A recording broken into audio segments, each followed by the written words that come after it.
Rahmatullahi wa barakatuh. Alhamdulillah nahmaduhu wa nasta'inuhu wa nastaghfiruh wa na'udzu billahi min shururi anfusina wa min sayyiati a'malina. Man yahdihillahu fala mudilla lahu wa man yudlil fala hadiya lahu. Ashhadu an la ilaha illallah wahdahu la syarika lahu wa ashhadu anna Muhammadan abduhu wa rasuluh. Allahumma salli wa sallim ala Muhammad wa ala alihi wa sahbihi ajma'in. Amma ba'd. Hadirin mukminin dan mukminat yang dirahmati oleh Allah Subhanahu wa taala sekalian.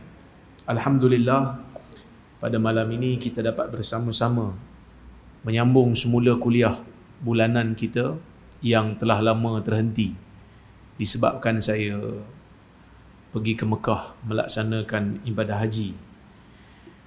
Dan kita sambung kitab yang kita baca, Sahih Al-Bukhari. Kita nak masuk hadis yang pertama sebab kuliah yang dulu tu, kuliah tu sekejap je kan, sebab kita nak bagi laluan pada kuliah Dr. Zakir Naik kalau tak silap. Jadi kita nak sambung hari inilah.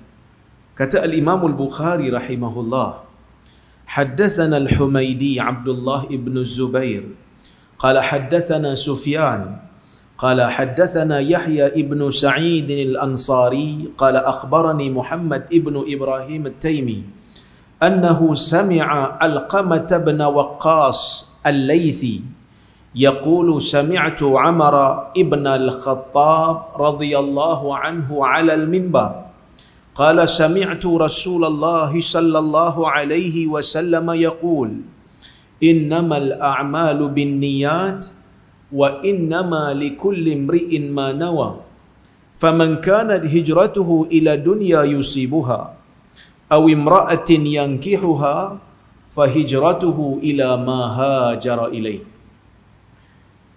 Inilah hadis yang pertama yang dimasukkan oleh Al-Imam Al-Bukhari dalam sahih dia di bawah bab ataupun di bawah fasal permulaan wahyu. Baik. Maksudnya, haddatsana Al-Humaidi, kata Imam Bukhari, Al-Humaidi telah menceritakan kepada kami. Siapa Humaidi?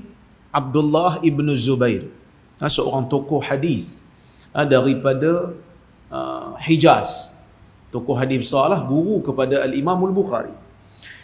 Kata Abdullah bin Zubair, haddatsana Sufyan. Dia kata haddatsana Yahya ibn Sa'id al-Ansari.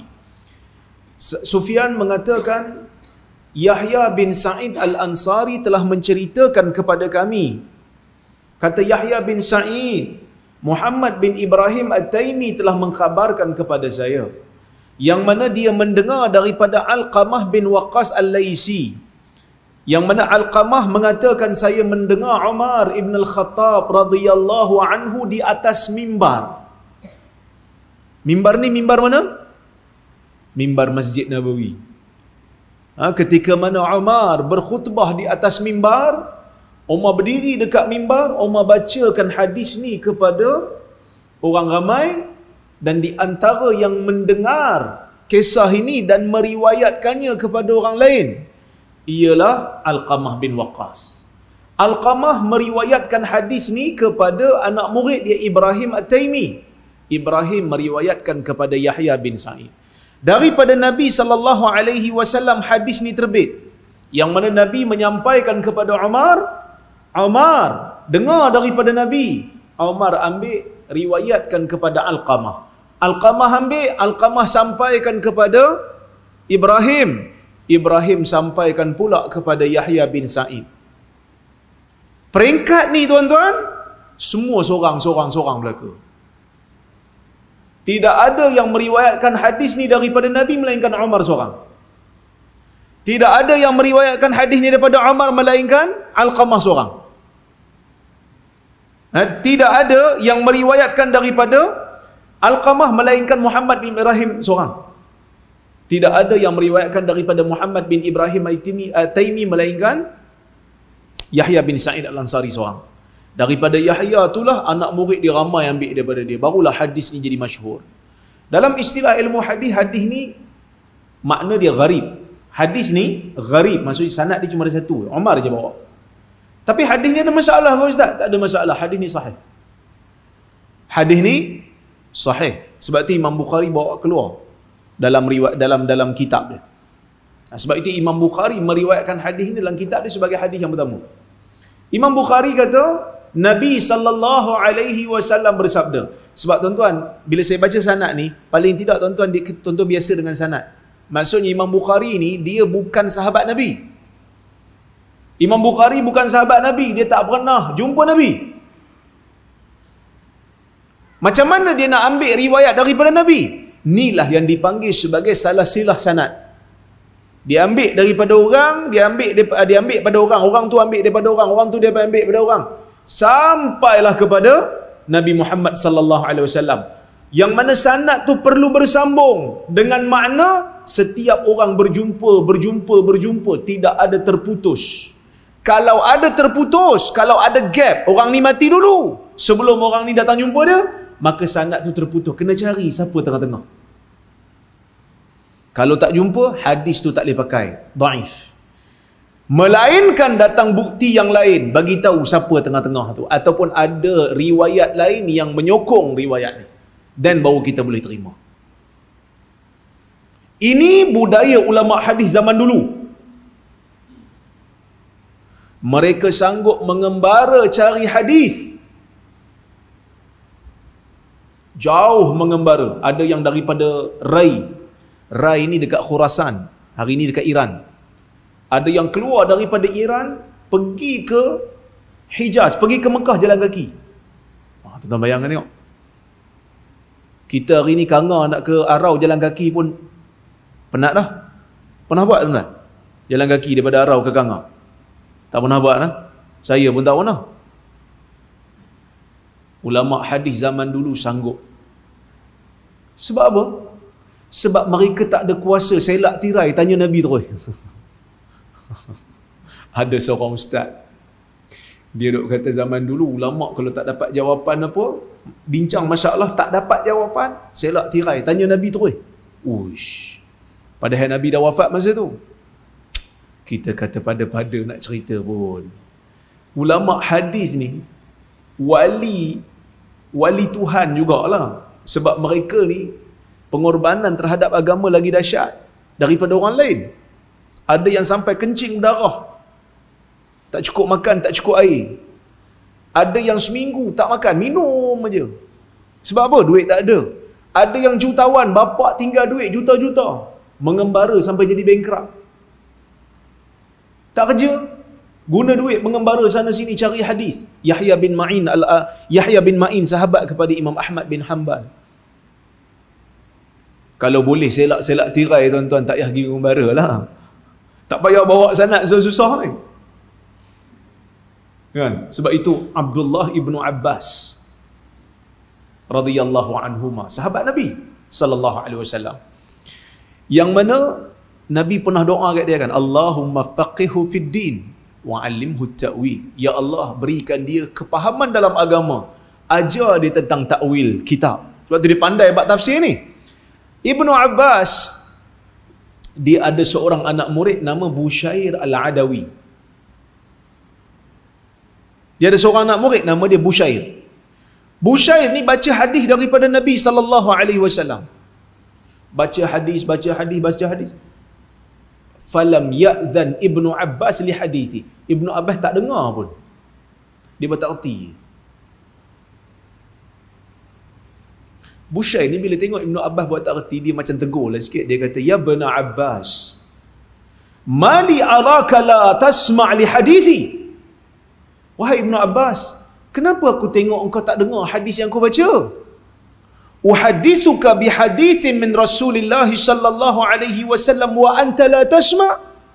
Aku bacakan kepada engkau hadis daripada Nabi, kau tak dengar?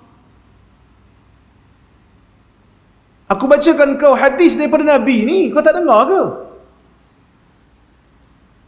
Apa kata Ibn Abbas? Ibn Abbas kata, inna kunna marrah idza sami'na hadithan min Rasulillah sallallahu alaihi wasallam ibtadaratna lahu absaruna wa asghayna ilaihi bi adhanina. Ibn Abbas kata, dulu kami pernah satu ketika, siapa-siapa saja yang menyebutkan hadis daripada Nabi sallallahu alaihi wasallam, kami akan beliakkan biji mata untuk melihat dia. Kami akan berpusu-pusu, buka mata kami untuk tengok siapa yang cakap tu, kerana dia meriwayatkan daripada Nabi sallallahu alaihi wasallam. Wa asghayna ilaihi bi adhanina, dan kami akan tadah telinga kami untuk mendengar apa yang dia nak sebutkan daripada Nabi sallallahu alaihi wasallam.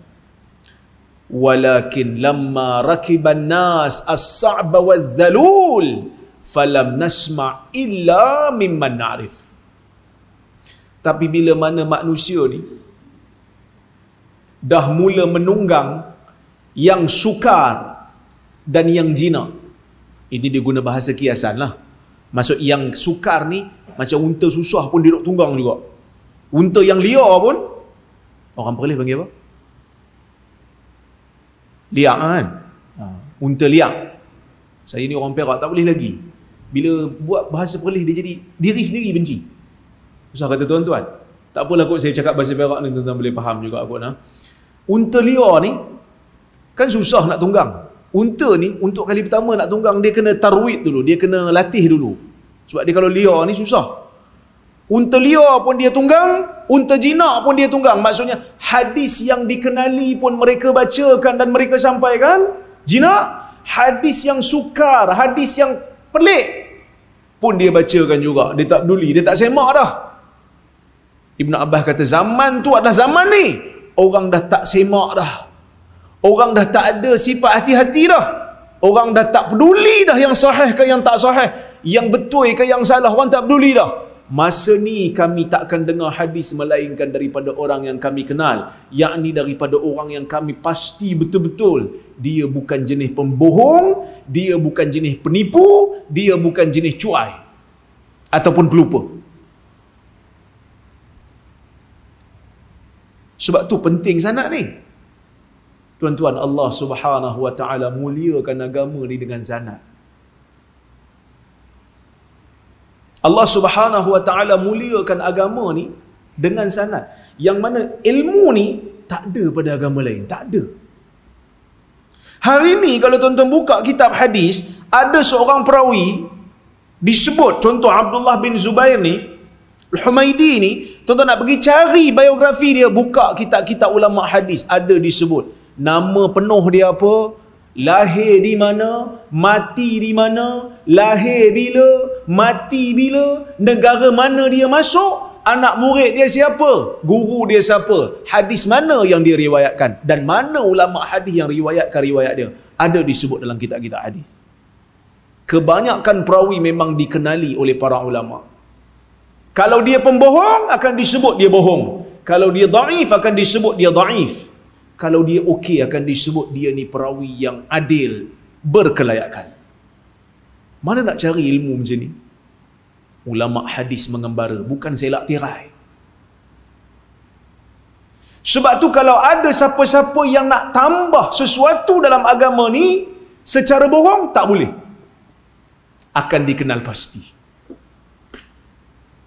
Tadi saya jawab ada satu orang perempuan, dia ambil video saya, video lama, saya pun tak ingat lah kat mana saya ceramah tu, tapi dia ambil video saya, lepas tu dia buat huraian. Orang tanya dalam kuliah tu, orang tanya saya, Ustaz, hadis Nur Muhammad tu ada ke tak ada? Sahih ke tak sahih? Saya jawab, itu memang soalan yang tiba-tiba orang tanya. Lepas kuliah orang tanya, saya jawab, saya kata Nur Muhammad ni ada dua makna. Makna yang pertama, Nabi Muhammad sallallahu alaihi wasallam itu membawa cahaya hidayah. Yang ni betul ya? Betul tak Nabi bawa cahaya hidayah? Betul ya? Yang ni kita tak ada beza pendapat lah. Tapi kalau Nur Muhammad yang bermaksud Allah cipta cahaya Muhammad sebagai makhluk yang pertama, daripada cahaya itulah akan diciptakan makhluk-makhluk yang lain, hadis ini tidak sahih walaupun satu. Saya sebut dalam kuliah tu, ada orang dakwa hadis tersebut terdapat dalam Musannaf Abdul Razzaq. Dalam kitab hadis ni ada satu kitab nama dia Musannaf Abdul Razzaq. Musannaf Abdul Razzaq memang betul, cetakan dia memang dicetak. Musannaf Abdul Razzaq ni bahkan tesis master saya pun kaji hadis dalam Musannaf Abdul Razzaq dalam bab zakat. Saya buat master dulu, saya kaji hadis-hadis dalam bab zakat. Saya nilai hadis-hadis dalam tu berdasarkan kepada penilaian yang disertakan oleh ulama Islam dan maklumat-maklumat yang ada, saya berikan penilaian sahih ataupun dhaif ataupun hasan. Dicetak sebahagian. Ada sebahagian kecil daripada cetakan ataupun daripada kitab Musannaf Abdul Razzaq ni, dia punya manuskrip tak dijumpai, hilang. Tuan-tuan, Sahih Bukhari yang saya bawa ni Sahih Bukhari ni Fathul Bari. Bukan Fathul Bari yang kawan tuan-tuan tu. Ni kitab Fathul Bari. Fathul Bari ni syarah kepada Sahih Bukhari. Dalam ni ada hadis Sahih Bukhari. Tuan-tuan kalau tengok dalam kitab ni, kan, kalau kamera zoom sikit, kau tengok dalam kitab ni, dia cetakkan komputer. Zaman Imam Bukhari ada komputer tak? Mana ada? Jadi macam mana boleh cetak komputer? Yang ni disalin daripada manuskrip. Itu dipanggil manuskrip. Dalam bahasa Arab kita panggil makhtutat. Tuan-tuan, makhtutat, tulisan tangan. Lembaran-lembaran tulisan tangan. Imam Bukhari bila tulis Sahih Bukhari, anak murid dia riwayat. Dia ada manuskrip dia. Dia ada makhtutat.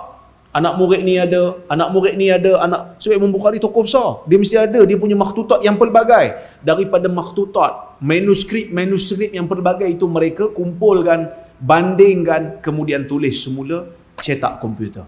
Dan setiap manuskrip itu asli. Kertas dia kertas lama. Tulisan dia pun tulisan lama. Di Universiti Arab memang ada pengkhususan tahqiqul makhtutat. Apa itu tahqiq makhtutat? Maksud dia, kita tulis semula. Tulisan tangan ni, manuskrip ni, tulis balik, jadi cetakan komputer. Sebab tu kitab-kitab Arab yang silam ni banyak cetakan komputer. Kebanyakannya pelajar-pelajar Universiti Arab yang buat. Mereka tulis balik, mereka cari balik. Kalau ada hadis, mereka akan nilai, letak nota kaki di bawah. Asal tulisan tangan. Kalau tulisan tangan tu tuan-tuan tak boleh baca. Yang tulisan komputer pun tuan-tuan tak boleh baca. Sebab tak ada baris. Kan? yang mengaji bahasa Arab boleh lah. Saya pun susah nak baca. Bila tengok dia punya tulisan tu, memang susah sebab tulisan lama. Titik kadang-kadang tak berapa nampak. Sebab tulisan tangan. Tulisan dia macam cacing lah. Boleh kita kata. Dan di kalangan ulama-ulama ni, yang menulis ni, ada seorang ulama terkenal sebagai tulisan yang paling buruk sekali dalam kalangan ulama. Siapa dia? Ni orang mengkaji manuskrip dia tahu. Dalam kalangan ramai-ramai ulama Islam ni ada seorang ulama yang dikatakan tulisan dia paling buruk sekali. Hanya anak murid dia je yang boleh baca. Siapa tuan-tuan? Ibnu Taimiyah. Tulisan dia paling teruk sekali. Sebab apa dikatakan? Sebab dia menulis dalam keadaan laju. Sebab tu banyak kitab dah. Kan? Jadi bila kuliah, kita balik pada isu lah. Bila kuliah saya sebut, saya kata hadis tu tak ada dalam cetakan Musannaf Abdul Razzaq yang ada pada kita, memang tak ada. Tiba-tiba ada satu orang hamba Allah, nama dia Musa Al-Himyari. Musa Al-Himyari, dia dakwa dia dapat manuskrip yang hilang tu. Dia dakwa dia dapat manuskrip tu. Dia keluarkan manuskrip tu dan dia cetak. Manuskrip tu ditulis balik, dia cetak. Dalam manuskrip tu ada hadis berkenaan dengan Nur Muhammad. Hadis tu daripada Abdul Razzaq, daripada Ma'mar, tapi perempuan tu dibaca Muammar, bukan Muammar, Ma'mar. Mungkin dia tak berapa biasa dengan perawi-perawi hadis ni. Ma'mar bin Rashid riwayatkan daripada Jalur Ibnul Munkadir daripada Jabir. Jabir tanya Nabi, apakah makhluk pertama yang Allah Ta'ala cipta?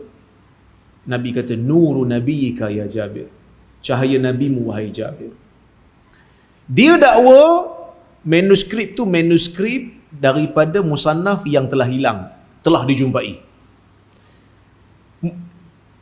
Apa ni, cetakan tu, juzuk tu yang didakwa hilang, yang telah jumpai tu, juzuk tu ada seorang tokoh hadis daripada Mesir, nama dia Mahmud Said Mamduh, bagi mukadimah dekat juzuk tu. Bila keluar je, dia mengejutkan dunia Islam lah. Sebab sebelum ni orang tak pernah tahu pun pasal hadis Nabi Muhammad. Jadi pengkaji hadis yang semasa ni kaji. First dia akan tanya, mana manuskrip asal? Sebab manuskrip yang dia dakwa dia dapat tu, kertas dia kertas baru. Tulisan dia pun tulisan baru. Jadi Musa al-Himyari kata, yang baru ni sebab kita salin daripada asal. Mana yang asal? Dia kata yang asal telah terbakar sebab perang dekat Rusia. Tak ke pening?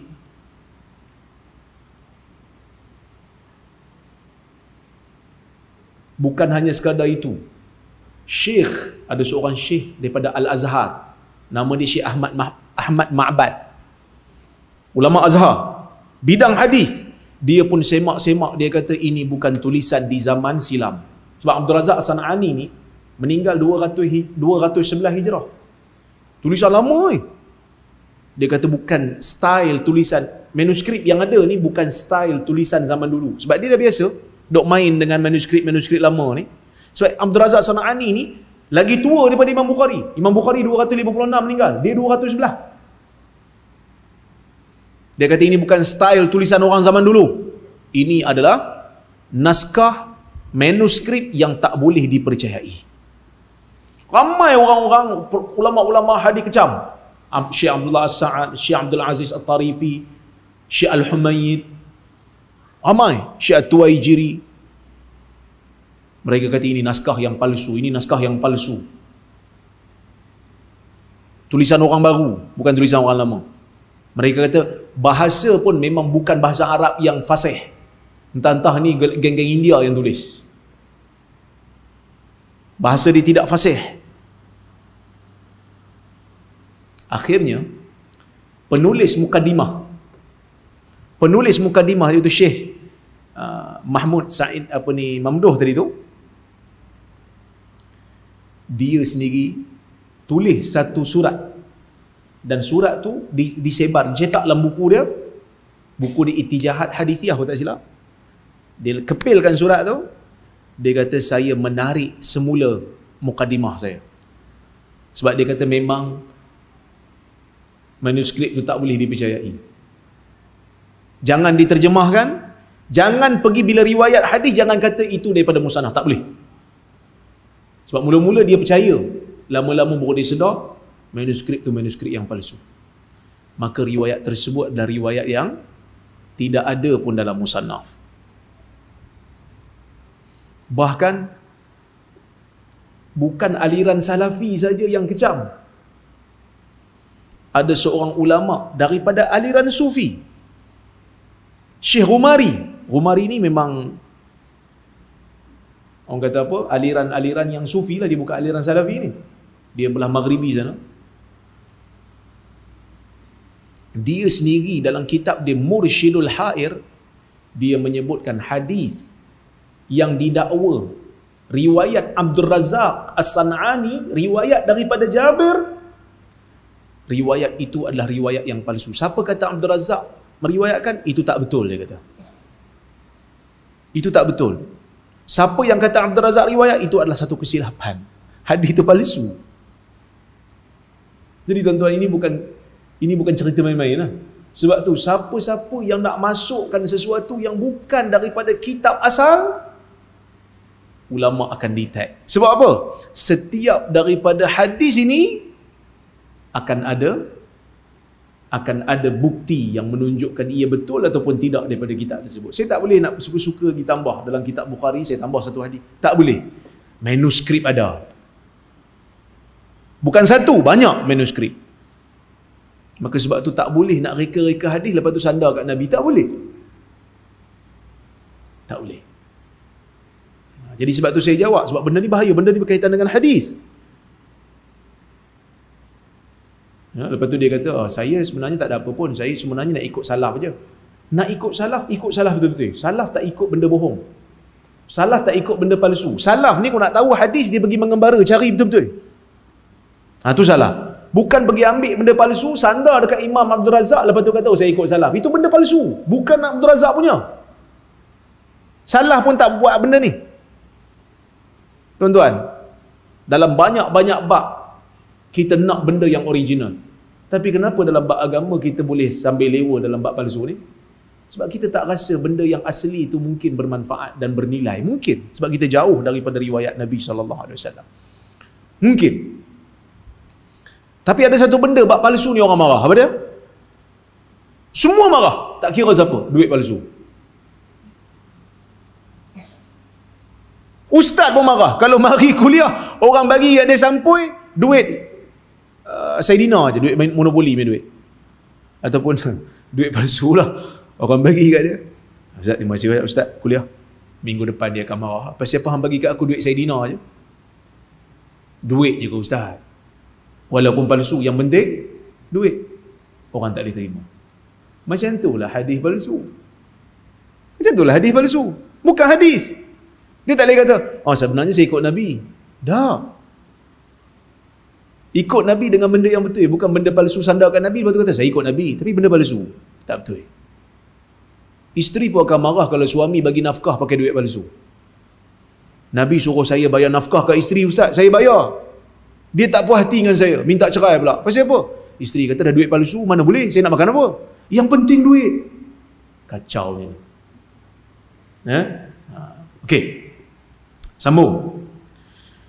Nabi SAW bersabda, innamal a'malu bin niyat. Sesungguhnya amalan tu dengan niat. Ibn Rajab Al-Hambali dalam kitab dia Jami'ul Ulum wal Hikam mengatakan hadis ini terdapat kira-kira lebih kurang 3 tafsiran.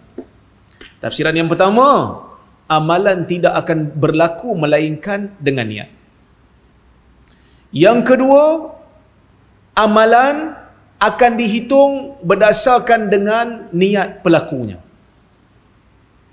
Yang ketiga, ibadat tidak akan menjadi ibadat melainkan dengan niat. Mana satu yang betul? Saya ulang balik. Tafsiran pertama kata, amalan tidak akan berlaku melainkan pasti ada niat. Yang kedua, ganjaran akan diberi kepada seseorang yang melakukan sesuatu berdasarkan apa yang dia niatkan. Yang ketiga, ibadat tak jadi ibadat melainkan mesti ada niat yang menjadikan dia ibadat. Mana satu yang betul?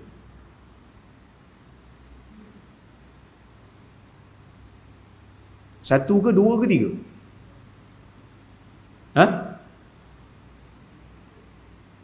Nampak macam semua okey Ustaz. Sebenarnya nombor satu tu betul. Sebab apa nombor satu betul? Sebab Nabi kata, innamal a'malu binniyat. Amalan itu terikat dengan niat. Nabi tak kata ibadat. Nabi kata amalan. Ibadat termasuk tak dalam amalan? Ibadat termasuk. Jadi kalau kita kata ibadat tidak akan jadi ibadat melainkan dengan niat, maka dia termasuklah yang nombor satu tu sebab amalan. Dan bukan hanya ibadat yang memerlukan niat. Semua benda yang kita lakukan dalam alam ini, dalam kehidupan kita, bermula dengan niat. Tuan-tuan nak datang masjid tadi, ada niat tak? Ke tak ada? Datang kat masjid tadi, ada niat tak? Ada kan? Keluar daripada pintu, kalau orang tahan, bang, nak pergi mana? Tuan-tuan akan jawab apa? pergi masjid. Ataupun masa tengah berjalan tu, daripada rumah tu berjalan, jumpa orang tepi jalan, Assalamualaikum Haji, pergi mana? Pergi masjid. Niat dah ada. Betul? Ada orang dia buat jenayah, nak mencuri. Ada niat tak? Mestilah ada niat nak mencuri. Dia dah rumpil pintu orang, dia dah pecahkan, dia pergi ambil, lepas tu buat lari. Bila orang tanya, sebenarnya kau nak buat apa ni? Sebenarnya saya nak tidur. Tapi tak macam mana mencuri pula? Tak ada. Memang dia nak mencuri sebab dia dah berusaha untuk masuklah rumah orang. Amalan tu bergantung dengan niat. Tapi ada sesuatu perkara yang niat lain, terbuat yang lain. Ada. Contohnya orang yang salah sangka, dia orang kata apa? Nampak macam monyet. Dia tembak sekali orang. Tapi ada niat nak tembak? Ada niat nak tembak? Niat tembak ada, tapi nak tembak monyet, tertembak orang. Yang tu ada perbahasan fiqh yang lain lah. Maksudnya dia nak tembak satu benda lain, tapi terkena benda lain.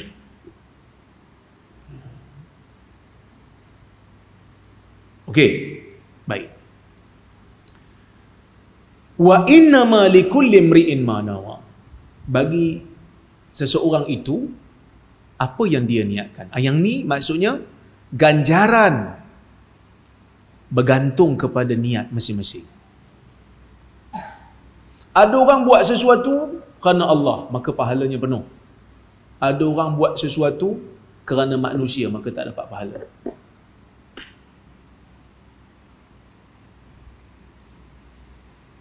Ganjaran tu bergantung kepada niat. Orang kita, ini disebut oleh Ibn Rajab, masih dia hurai hadis ni, dia kata, kebanyakan manusia mengambil berat tentang isu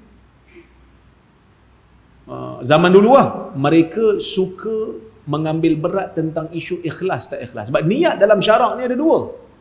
Satu qasad, satu ikhlas. Tujuan nak buat sesuatu dan kadar keikhlasan kita buat benda tu. Sebab tu bila kita solat apa, kita tahu kita nak buat apa. Itu niat juga. Bila duduk lansaf, nak solat apa ni? Tadi kan, kita duduk lansaf, nak solat maghrib 3 rakaat. Itu niat juga. Itu dipanggil qasad. Satu lagi ikhlas. Kalau orang tanya solat ni untuk siapa? Untuk Allah Subhanahu Wa Taala. Saya solat ni kerana Allah. Yang tu yang kedua. Tapi dalam banyak-banyak dalil syarak, dia lebih fokus kepada bab ikhlas. Sebab itu bila masuk hadis berkenaan dengan bab jihad, man qatala litakuna kalimatullahi hiyal ulya fahuwa fi sabilillah. Siapa yang berperang untuk meninggikan kalimah Allah, la ilaha illallah, maka dia berada di jalan Allah. Maksud orang pergi perang ni sama. Semua bawa senjata, semua pakai perisai. Semua pakai. Semua sama. Turun ke medan. Tapi apa yang membezakan ganjaran? Yang membezakan ganjaran itu adalah kadar niatnya. Ada orang, dia pergi jihad untuk meninggikan kalimah Allah, maka pahala untuk dia. Ada orang pergi jihad kerana nak tunjuk ke orang dia berani. Waqad qil dalam hadis disebut, orang dah kata dah kau berani, maka kau tak ada apa lagi habuan di akhirat. Sebab kau tak nak pun habuan akhirat, kerana kau nakkan habuan dunia, iaitu gelaran dan penghormatan kau dah dapat dalam dunia. Ada orang pergi jihad kerana nakkan harta rampasan perang, maka dapat dah, tak ada lagi habuan dia dalam dunia. Tak ada lagi habuan dia di akhirat kerana dia dapat habuan dalam dunia. Tapi bila masuk zaman ni, yang kita susah sebenarnya benda yang tak susah pun, iaitu qasad. Tu yang bila angkat takbir tak lepas-lepas tu. Tapi kat sini tak ada, saya nampak ni semua okey. Kan masuk takbir Allah, Allah, Allah. Sebab dia rasa niat itu ialah menyusun perkataan dalam jiwa. Itu bukan niat. Niat ni qasad, tujuan. Kita tahu nak buat apa. Ada satu orang hamba Allah, dia datang jumpa saya. Waktu tu waktu duha bulan Ramadan. Saya pergi ke kedai, dia jumpa saya, dia kata, "Ustaz, sebenarnya saya ni lupa nak niat. Sah tak puasa saya?" Saya tengok dia ni, jenis orang baik, Bilal masjid. Kalau orang tanya kita, lupa nak niat puasa Ramadan, tuan-tuan nak jawab sah ke tak sah puasa?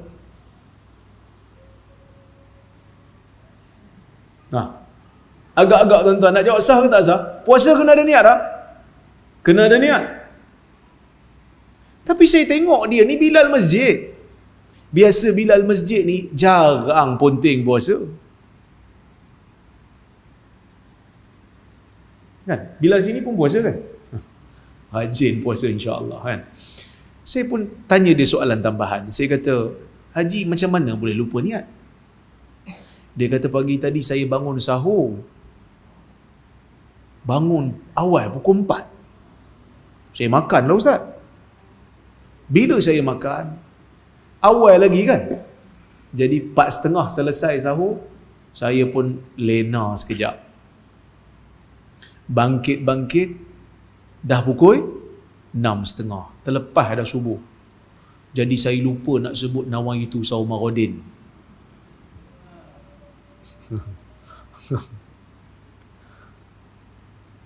Jadi puasa dia sah tak tuan-tuan? Puasa dia sah lah. Sebab tu di kalangan ulama mazhab Syafi'i sendiri menyebutkan, sesiapa yang bangun sahur dengan tujuan untuk mendapatkan tenaga untuk berpuasa, automatik dia bangun tu. Bila orang tanya, "Hang bangun tu apa?" "Saya bangun nak sahur." Niat nak puasa tu dah ada dah. Habis tu apa yang dia lupa? Dia lupa nawaitu saumuradin. Itu tak menjadi syarat. Itu tak jadi syarat.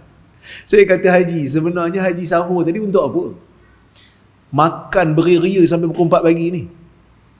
Biasa haji makan ke pukul 4 pagi kalau bukan Ramadan?" Dia kata, "Tak." Jadi kalau bangun tu untuk apa? Makan-makan tu untuk apa? Untuk puasa lah Ustaz. Maksudnya niat dah ada lah. Yang lupa tu adalah lafaz niat. Lafaz niat bukan satu kewajipan. Lafaz niat ni pun para ulama bahas panjang.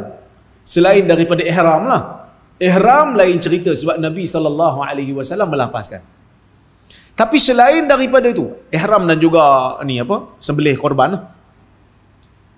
Itu ada hadis yang menyebutkan Nabi SAW menyebutkan lafaz. Tapi bab puasa, bab salat, bab wudu, yang ni para ulama berbeza pendapat. Sebahagian mereka mengatakan digalakkan untuk melafazkan demi untuk membantu jiwa. Tapi sebahagian ulama yang lain, antaranya sebahagian ulama mazhab Hambali, mengatakan tidak disunatkan untuk melafazkan. Sebab Nabi SAW tak lafazkan. Serupa macam kita keluar daripada masjid waktu solat Jumaat. Keluar daripada masjid waktu solat Jumaat, nampak ada orang pergi minta sedekah kat luar tu. Tengok kesian, kita pun ambil RM5 daripada dalam poket. Sebab yang RM50 ada, cuma dah bagi pada tabung masjid. Ambil yang RM5. Ambil yang RM5 tu, kita pun bagi kat dia. Masa kita bagi tu, kita ada lafaz niat tak? Ada tak? Kita bagi, kita tarik. Kita bagi, kita tarik. Orang yang minta sedekah ni pun kata, "Ni troll ke apa ni?" Haji pun tahu troll kan. "Ni prank ke apa? Kau nak bagi ke tak nak?" Dia kata, "Saya ni ikhlas nak bagi, tapi niat tak masuk-masuk lagi. Tunggu kejap kan." Tak ada kan? Masa kita bagi tu, kita bagi terus kan? Ada niat tak? Kalau orang tanya, "Kau nak bagi?" "Sekejap, aku nak bagi sedekah dekat pakcik ni, kejap." Kesian tengok dia. Niat dah ada. Itu ibadat tak? Ibadat. Kenapa masa niat tu tak susah macam mana kita nak pergi solat tadi? Sedangkan kedua-duanya adalah ibadat. Masa kita masuk duit kat tabung masjid, ada niat tak? Ada niat. Saya nak bagi sedekah kat tabung masjid supaya masjid boleh bergerak elok, boleh panggil penceramah elok, boleh buat aktiviti elok. Ada masuk keluar ada? Tak ada. Kerana kita kena tahu, niat tu bukan susun perkataan. Tapi niat itu ialah sesuatu yang pasti yang ada dalam jiwa. Kita tahu kita nak buat apa. Orang yang tak ada niat ni ialah orang yang tak buat keputusan nak buat apa. Sehinggalah waktunya terlepas. Contohnya, orang yang memang kaki ponteng puasa, dia tak buat keputusan. Esok nak puasa ke tak? Esok 1 Ramadan. Dia kata, aku ni tak pernah puasa. Tak pernah puasa aku ni. Jadi, esok nak puasa ke? Rasa macam nak puasa. Tapi nanti dululah. Kena istikharah dulu. Puasa Ramadan pun kena istikharah. Puasa benda wajib ni tak istikharah, memang kena buat pun. Tapi dia sebab suka ponteng, istikharah dia kata, istikharah. Sampai subuh tak buat keputusan. Sah tak puasa? Tak sah. Sebab dia tak ada niat daripada awal. Kalau siapa yang nak berpuasa wajib, sebelum subuh perlu selesaikan, perlu azam dengan pasti. Ataupun orang yang masa dia buat suatu benda, dia niat lain. Lepas tu dia nak pergi tukar lepas-lepas ibadat tu dilakukan. Contoh, dia masuk dalam masjid, dia solat tahiyatul masjid 2 rakaat. Dia masuk masjid, dia sembahyang tahiyatul masjid. Dia ingat masjid belum solat subuh lagi. Rupanya jam dia rosak. Dia ingat pukul 6, rupanya dah pukul 7. Imam dah habis sembahyang lah. Bila orang tanya, lambat datang? Dia kata, itulah imam pun lambat. Imam dah habis dah. Oh, dah subuh ke? Dah subuh dah. Tak boleh yang 2 rakaat tahiyatul masjid kira subuh lah. Tak boleh. Boleh tak? Boleh kira subuh ke? Tak boleh. Sebab apa tak boleh? Sebab subuh perlu ada niat yang khusus. Sebab subuh tu maksud. Subuh itu dituntut secara spesifik. Dia berbeza dengan tahiyatul masjid. Tahiyatul masjid dia boleh iring dengan benda lain. Contohnya kita masuk dalam masjid, sepatutnya kita solat 2 rakaat kan? Dituntut 2 rakaat. Sunat. Tapi masuk-masuk imam dah solat. Dan kita terus solat dengan imam. Tahiyatul masjid terkandung. Kerana tahiyatul masjid itu disyariatkan bukan kerana diri dia. Tetapi kerana nak menghormati masjid dengan salat. Apa saja solat yang kita lakukan, boleh masuk sebagai tahiyatul masjid. Kecuali kalau tak ada solat, dan kita solat 2 rakaat tahiyatul masjid. Boleh ke? Clear kan? Okey, baik. Kemudian, faman kana hijratuhu ila dunya yusibuha. Saya perasan tadi, mana-mana yang belajar, yang selalu dengar kuliah hadis, dia kata, ustaz baca hadis salah.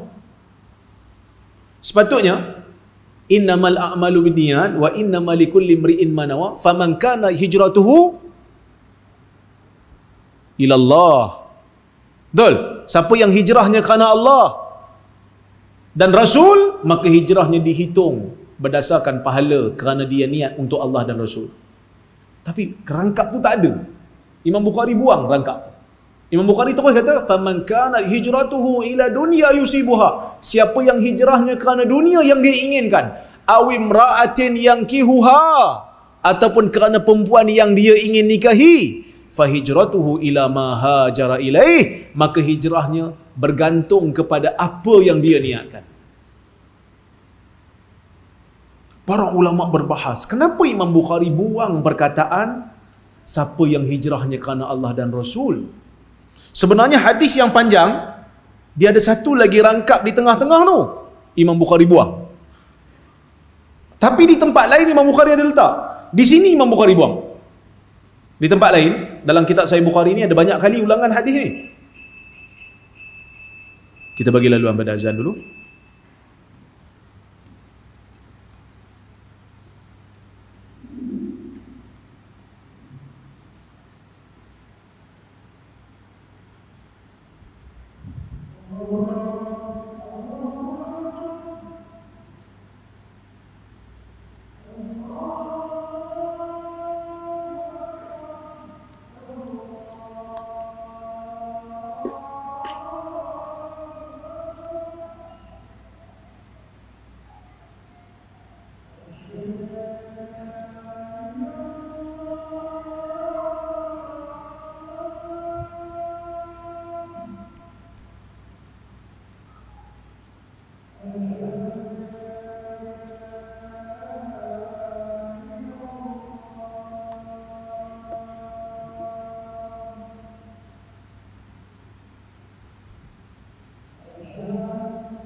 Baik, kita sambung sikit lagi.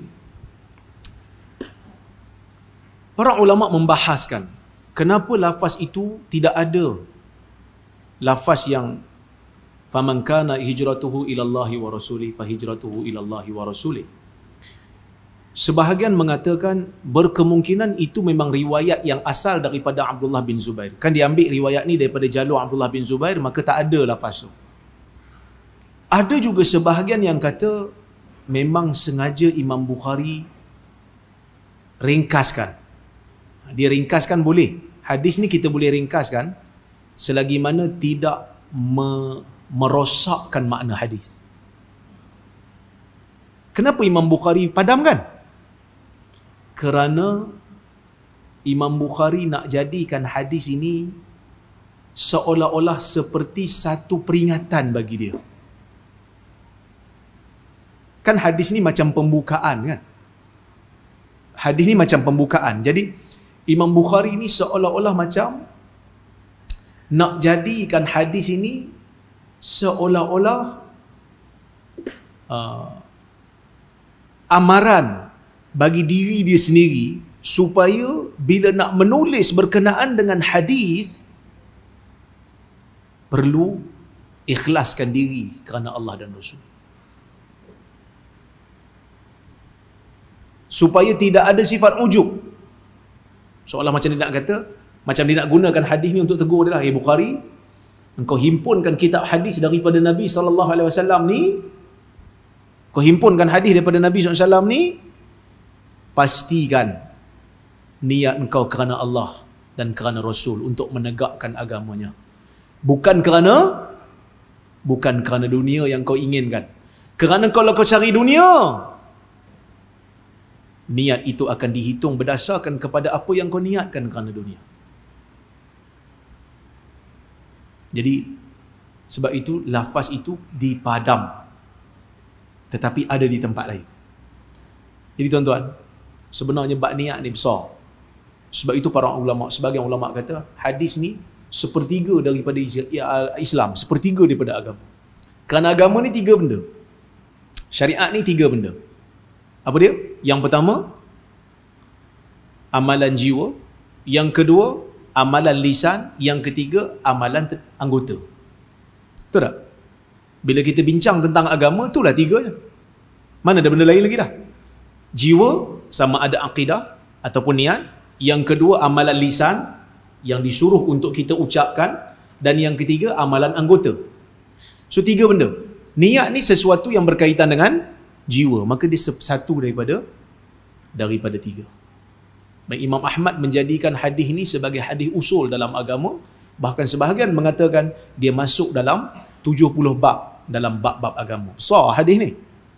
Jadi sebab itu tidak ada, boleh kita katakanlah kebanyakan, kalau tak ada tu macam ekstrim sangat, tapi kebanyakan ulama-ulama yang menulis kitab hadis akan memulakan hadisnya dengan hadis ni.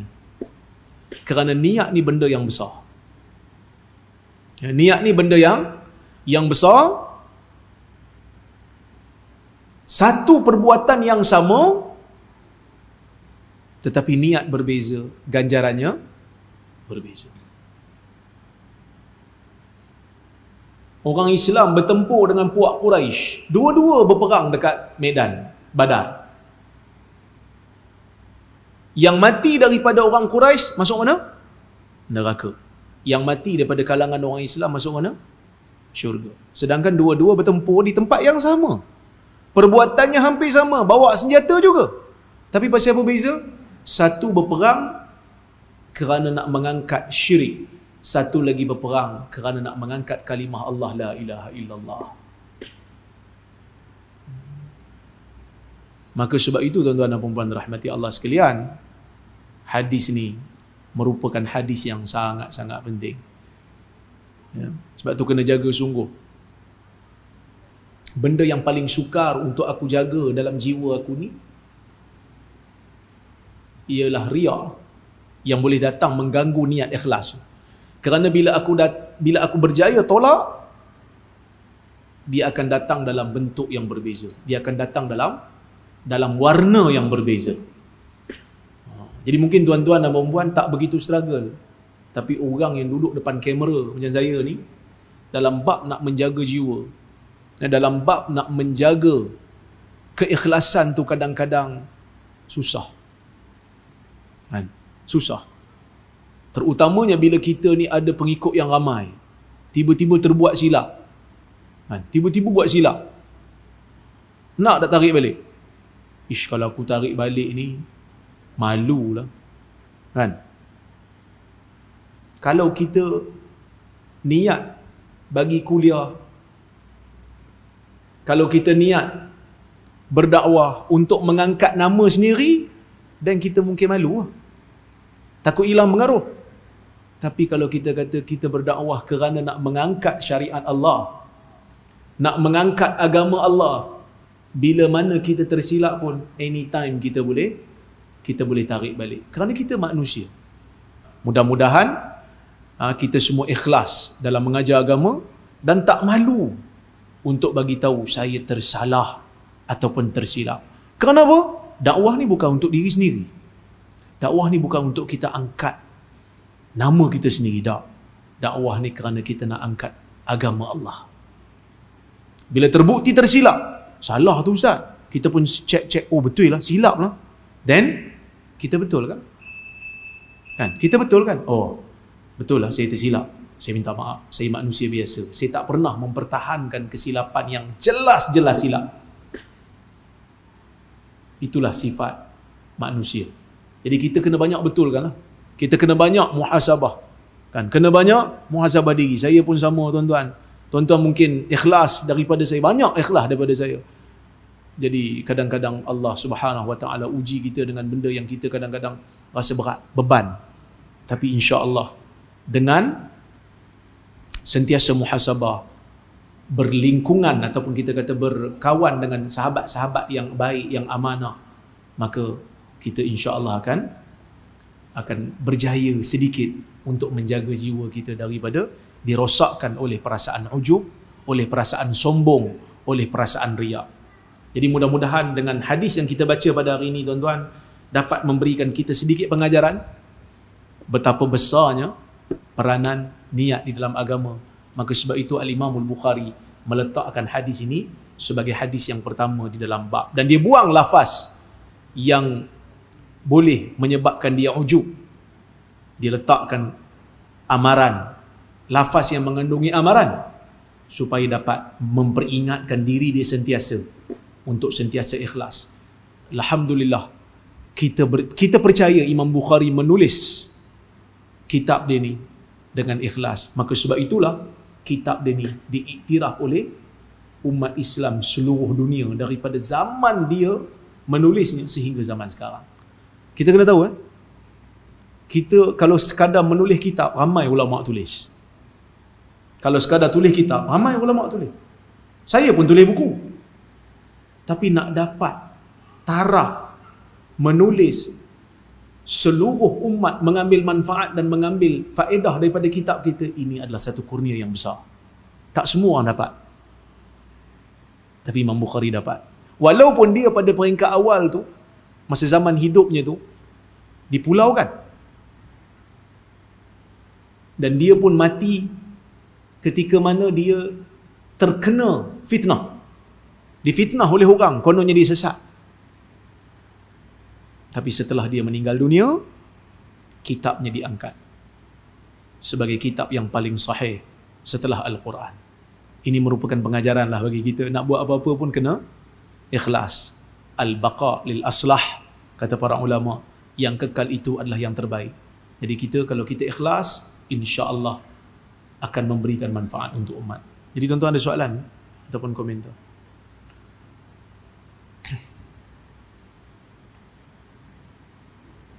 Tak ada? Baik. Kalau tak ada, tu pukul 9 ke? Betul Oh, pukul 9. Jadi saya berhenti dulu di sini. Apa yang baik datang daripada Allah, apa yang buruk datang daripada kelemahan diri saya mohon maaf. Terkasar bahasa tersilap kata. Aqulu qawli hadha wa astaghfirullahal azim li wa lakum. Wassalamualaikum warahmatullahi wabarakatuh.